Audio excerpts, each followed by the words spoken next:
Assalamualaikum warahmatullahi wabarakatuh. Kali ini kita akan belajar bersama. Saya juga belajar, yang menyimak juga belajar. Semoga ilmu kita, khususnya PAI, Pendidikan Agama Islam, semakin bertambah dan sukses dunia wal akhirah.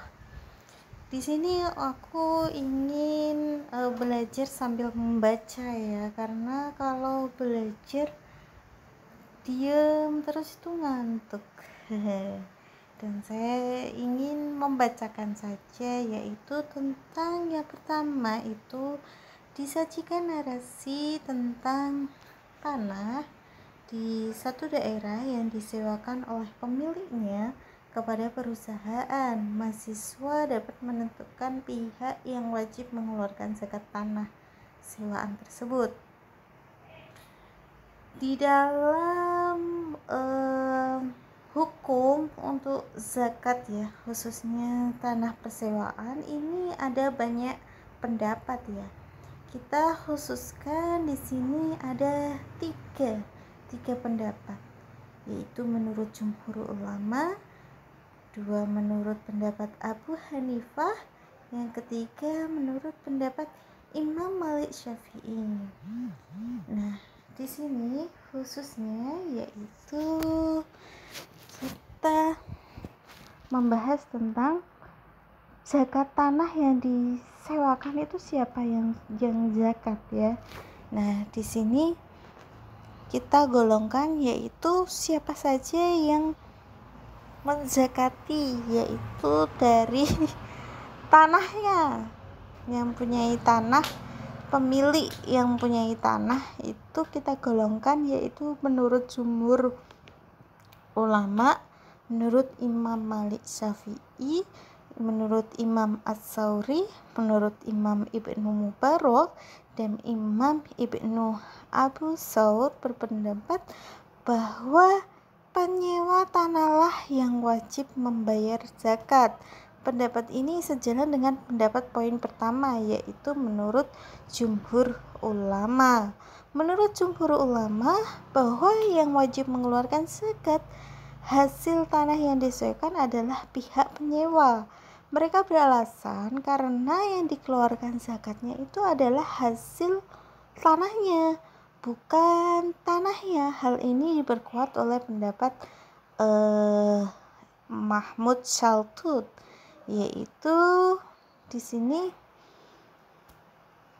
pendapat yang kami pegang bahwasanya kewajiban zakat ada pada pihak penyewa yang langsung menggarap pertanian, dan zakat merupakan hak pertanian sebagai rasa syukur atas nikmat berhasilnya pertanian. Dengan demikian, penyewalah yang dibebani untuk mengeluarkan zakat hasil tanah yang disewakan.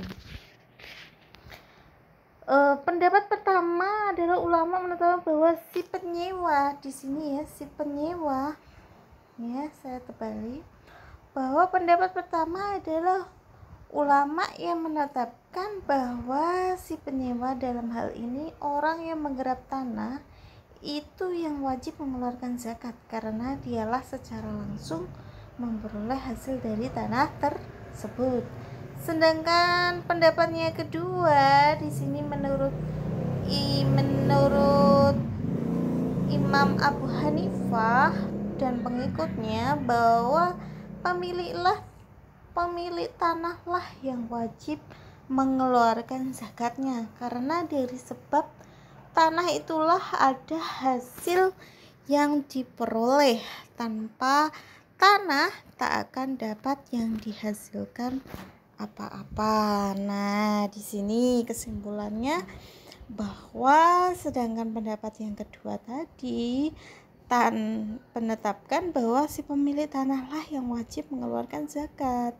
Jika dibandingkan dengan alasan dari kedua kelompok tersebut, maka pendapat pertama memiliki argumentasi yang lebih kuat, karena hal ini diperkuat oleh firman Allah dalam surat Al-An'am ayat 141 seperti tersebut di atas, yang menyebutkan bahwa hasil tanah Yang wajib dikeluarkan zakatnya bukan tanahnya. Demikian juga dengan yang dimaksud oleh hadis Rasulullah sebagaimana tersebut di atas.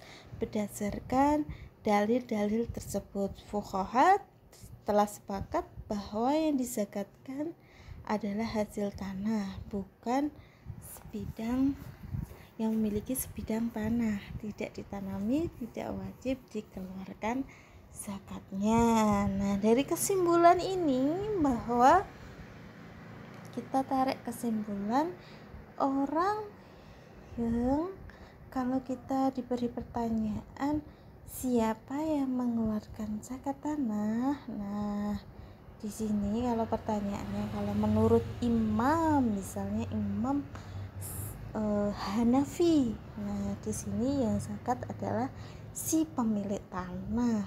Kalau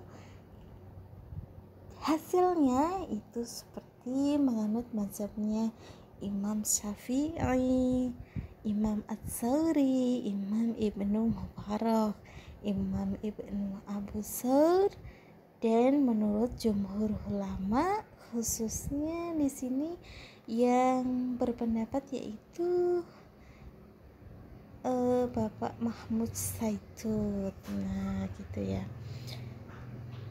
Semoga kita sukses dalam menjawab ini. Yang kedua,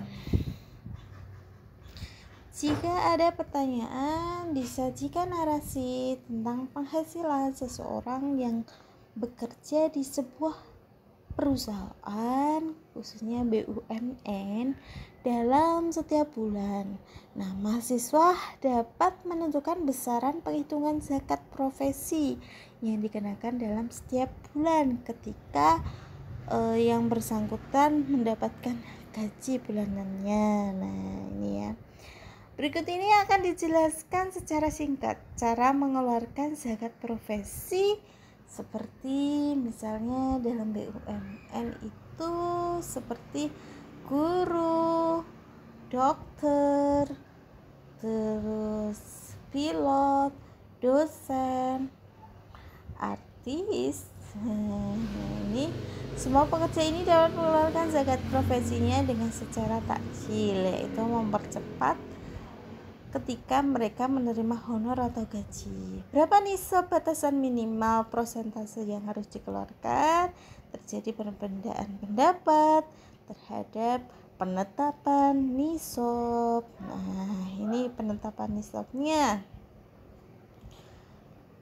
Ada 3 ya. Menurut Abdurrahman Hasan, Imam Abu Zahra, dan Abdul Wahab Halaf, mereka berpendapat bahwa nisab zakat profesi itu sekurang-kurangnya 5 wasok atau 300 sok, sekitar 930 liter atau 653 kilo.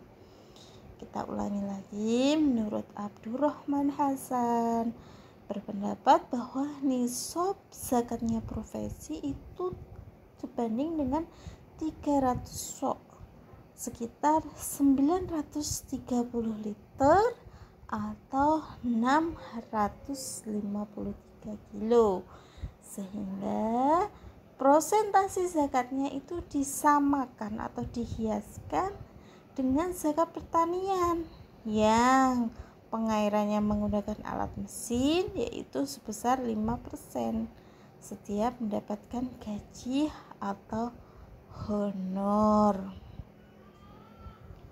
Yang kedua, jumhur ulama di sini berijtihad bahwa nisab zakat profesi adalah seharga emas 93,6 gram ya. Kalau beras ini di sini tadi 653 kilo, setara dengan 653 kilo. Tapi kalau menurut jumhur ulama di sini nisab zakat profesi adalah seharga emas 93,6 gram emas murni yang diambil dari penghasilan bersih setiap dikeluarkannya seluruh biaya hidup. Kelebihan inilah yang dihitung selama 1 tahun. Lalu dikeluarkan zakatnya sebanyak 2,5%. 2,5% setiap bulan. Persentase ini dikiaskan dengan zakat uang yang ditetapkan oleh hadis. Yang ketiga, pendapat yang ketiga, menurut zakat profesi di sini terdapat juga pendapat yang mengatakan bahwa zakat profesi itu disamakan dengan barang temuan atau zakat rikas. Maka tidak ada syarat nisabnya dan prosentasenya 20% pada saat menerimanya. Ini bingung ya, makanya kita harus teliti. Contohnya di sini, zakat profesi itu kita harus teliti dan setiap mata uang itu harus dicatat berapa pemasukan pendapatnya. Misalnya, Bapak Ali adalah seorang dosen PTN golongan 4A dengan masa kerja selama 20 tahun. Ia memiliki seorang istri dan 3 anak. Penghasilan tiap bulannya pada tahun 2015 sebagai berikut. Gaji negaranya itu 4.300.000 loh. Honor dari beberapa PTS itu mencapai 2.500.000. Honor yang lain 2 juta. Pengeluaran tiap bulannya di sini dihitung pengeluarannya yaitu keperluan keluarga 3 juta, angsuran kredit rumah 1.250.000. Ini per bulan loh ya. Dan lain-lain 1.500.000. Kalkulasinya penerimaannya ini dijumlah keseluruhan 4.300.000 ditambah 2.500.000 ditambah 2 juta. Totalnya penerimaannya adalah 7.800.000.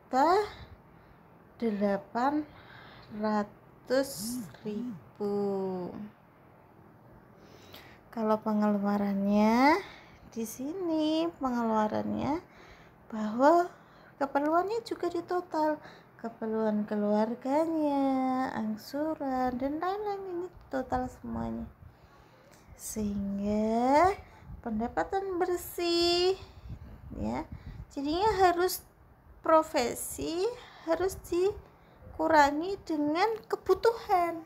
Pendapatan harus dikurangi dengan segala kebutuhan mulai dari tadi yaitu keperluan keluarga kira-kira berapa, angsuran kredit dan lain-lain itu diperhitungkan sehingga gaji yang bersih itu mencapai sisanya 2.050.000.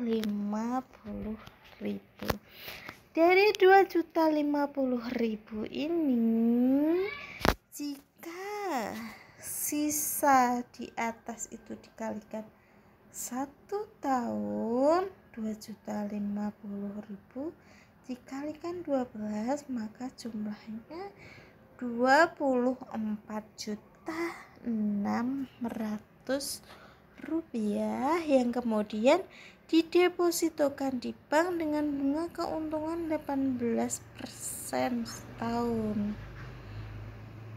Ini kalau 18% setahun ini kalau nggak didepositokan ya, kalau didepositokan ya juga dihitung. Ini nggak didepositikan, maka perhitungan zakatnya ialah 2,5 dikali 24.600.000. Ini hati-hati hitungan nolnya. Nah, ketemu 615.000. Ternyata zakatnya setahun sangat ringan jika ia mengeluarkan setiap bulan. Maka kalau ditanyakan tiap bulan berarti 615.000 dibagi 12 ya. Jadi tiap bulannya Pak Ali harus menzakati profesinya sebesar 51.250.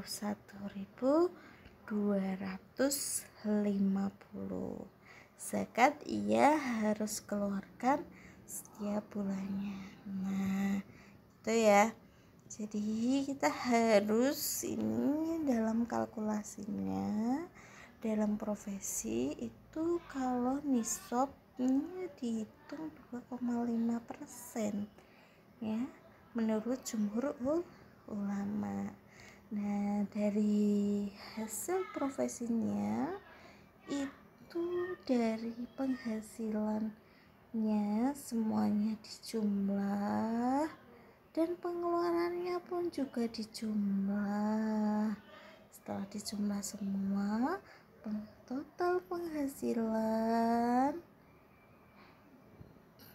dikurangi dengan total pengeluaran, nanti ketemu yaitu sisa yang bersih.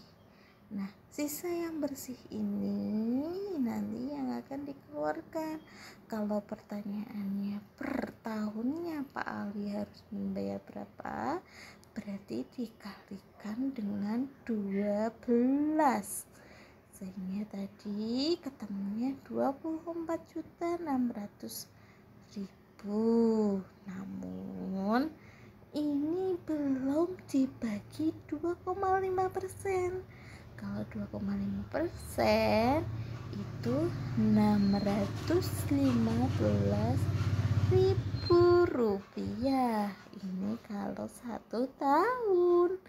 Kalau per bulan jadi 24.600.000 ini dibagi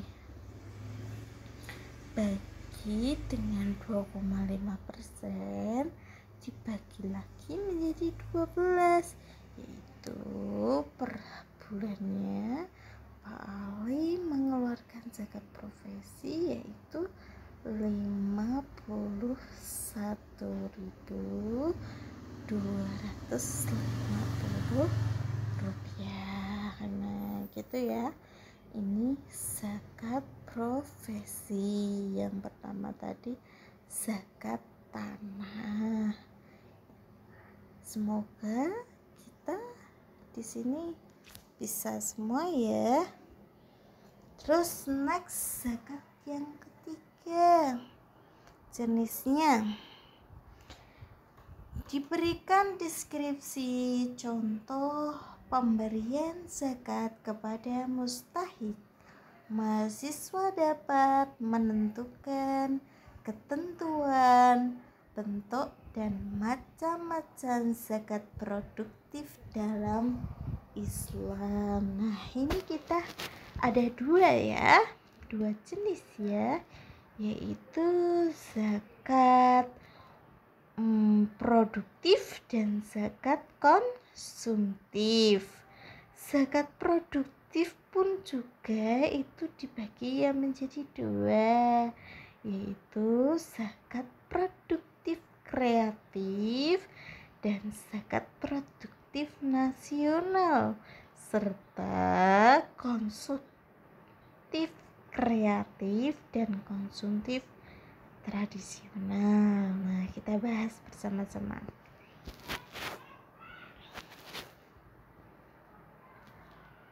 Bentuk dan macam zakat dalam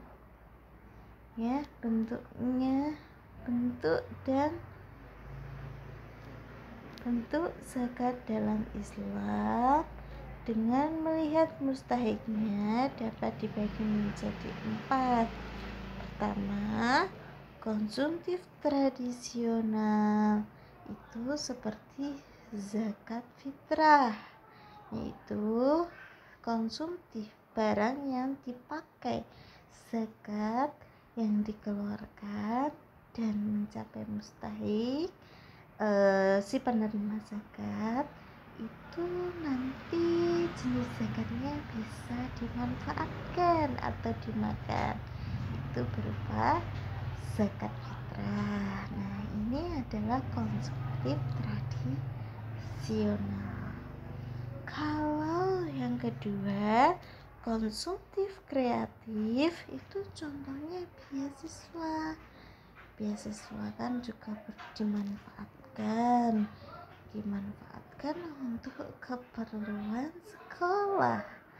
Nah, ini ya, ini zakat konsumtif tradisional. Ketiga, yaitu zakat produktif. Produktif itu pun juga dibagi dua, yaitu produktif tradisional. Kalau produktif itu bersifatnya menghasilkan. Kalau kita zakat, barangnya itu bisa untuk dimanfaatkan, menghasilkan. Contohnya kalau tradisional yaitu pemberian ternak, misalnya zakatnya tadi diberikan domba dan dombanya diberikan kepada mustahik dan mustahik mengelola domba tersebut sehingga berkembang biak. Terus zakat produktif tradisional alat pertukangan. Dalam zakat produktif alat pertukangan di sini juga bermanfaat, yaitu untuk bekerja. Nah, untuk membuat kursi, untuk membuat meja. Nah, seperti itu. Dan keempat, produktif kreatif. Dalam zakat produktif kreatif yaitu zakat untuk modal usaha, bentuknya uang. Kalau kreatif itu kuncinya adalah berupa uang ya. Kalau tadi konsumtif kreatif itu beasiswa, kalau produktif kreatif itu modal usaha. Bentuk mustahik zakat pada poin 2 sampai poin 4, keberadaan zakat bagi penerimanya itu berpotensi untuk membangun dan meningkatkan perekonomian ya dalam zakat. Kenapa ada zakat? Itu untuk membangun dan meningkatkan perekonomian.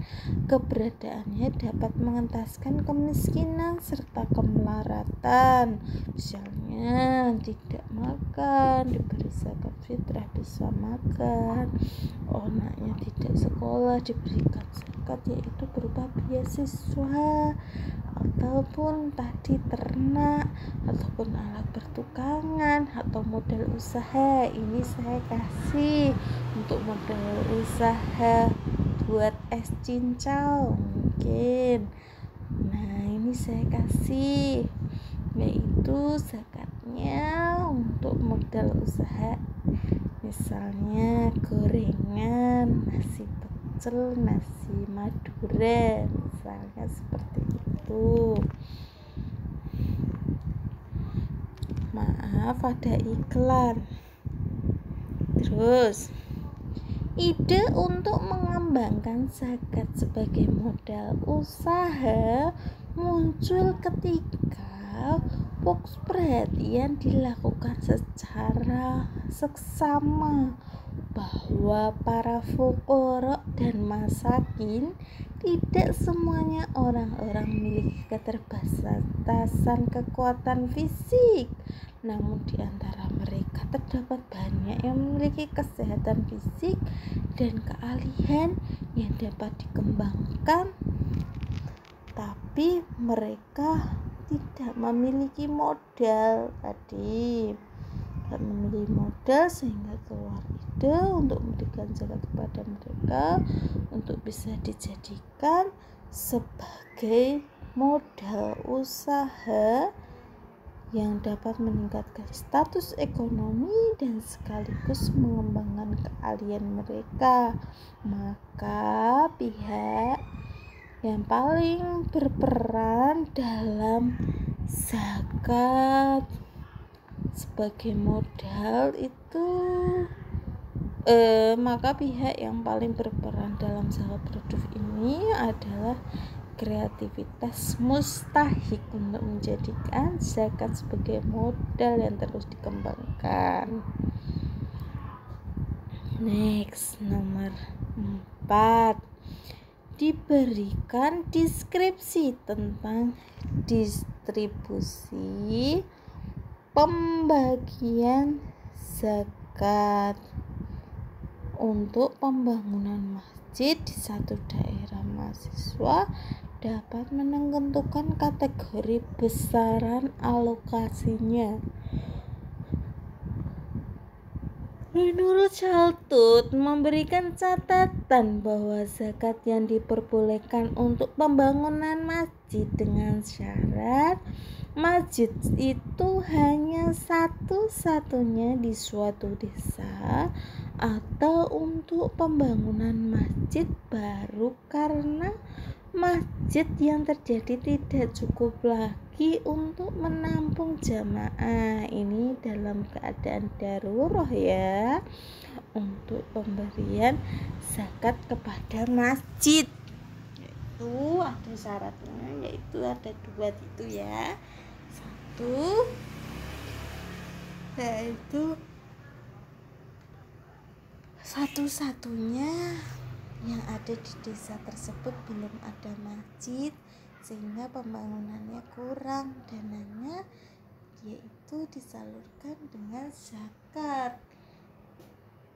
Terus yang kedua, ada masjid tapi jamaahnya terlalu banyak dan masjid tersebut tidak bisa menampung sehingga diperlukan masjid lagi. Nah, ini menurut Chaltut boleh zakat, yaitu zakat dialihkan dari pembangunan masjid. Menurut Chaltut bahwa arti sabilillah dapat disampaikan bahwa menyangkut pemeliharaan posisi materi dan spiritual suatu bangsa termasuk di dalam masjidnya. Menurut Al-Marighi, ini ya tadi menurut Chaltut ya, boleh ya. Jadi kalau menurut Chaltut itu masjid itu ya seperti sabilillah. Menurut Al-Maraghi, istilah sabilillah adalah semua perkara yang berhubungan dengan kemaslahatan umum, yaitu kemaslahatan umat dapat dimasukkan ke dalam sabilillah seperti perkara yang menyangkut masalah agama dan pemerintahan seperti masalah pelayanan haji. Nah, itu ya. Kalau Maraghi, istilah sabilillah adalah semua perkara yang berhubungan dengan kemaslahatan umat dapat dimasukkan ke dalam sabilillah seperti perkara yang menyangkut masalah agama dan pemerintahan seperti masalah pelayanan haji. Yang kedua, menurut M. Rashid Ridho berpendapat bahwa menurut M. Rashid Ridho itu berpendapat bahwa istilah sabilillah itu mencakup semua kepentingan syariah secara umat yang berkenaan dengan masalah agama dan negara yang terpenting untuk persiapan kepentingan perang dengan memberi persenjataan. Kalau M. Rashid itu sabilillah itu diumpamakan seperti untuk membela agama, untuk perang fisabilillah. Kalau menurutnya Saltut itu tadi masjid pun juga sabilillah. Kalau menurutnya Maralgi, kalau sabilillah itu seperti ada perjalanan misalnya haji, itu juga sabilillah. Menurut Yusuf Qaradawi, istilah sabilillah memiliki arti yang lentur, yaitu semua sarana yang dapat dipergunakan untuk memperjuangkan kemajuan umat Islam dan melawan semua bentuk serangan-serangan orang kafir, semuanya termasuk sabilillah. Perinci, beliau menyebutkan usaha pembebasan Islam dari kekuasaan dengan memerangi kaum kafir, sarana pendidikan, pengajaran, serta lembaga dakwah, surat kabar Islami, penerbitan buku-buku Islami, dan para dai. Semua disebutkan di atas dapat dimasukkan juga ke dalam cakupan makna sabilillah. Sayyid Sabiq berpendapat bahwa istilah sabilillah juga adalah semua jalan yang dapat menyampaikan kepada keridhaan Allah, baik berupa ilmu atau amal. Mencermati pendapat-pendapat di atas, maka dapatlah disimpulkan bahwa pengertian sabilillah secara umum mazai dapat mencakup semua jalan kebaikan yang manfaatnya itu kembali kepada umat Islam, termasuk di dalamnya adalah masjid. Penyebutan sarana ibadah yang disebutkan terakhir ini secara jelas disebut oleh Mahmud Saltut pada poin yang pertama tadi. Demikian dari bab yaitu kisi-kisi nomor 1 dan 4 tentang zakat. Yang pertama zakat zakat tanah, kedua profesi, ketiga adalah macam-macam zakat, dan yang keempat adalah zakat untuk pembangunan masjid di suatu daerah. Semoga bermanfaat dan kita semuanya sukses dunia wal akhirah. PAI-ku, agamaku, Islamku terpercaya. La ilaha illallah Muhammadar Rasulullah. Asyhadu alla ilaha illallah wa asyhadu anna Muhammadar Rasulullah. Wassalamualaikum warahmatullahi wabarakatuh. Tolong diklik share.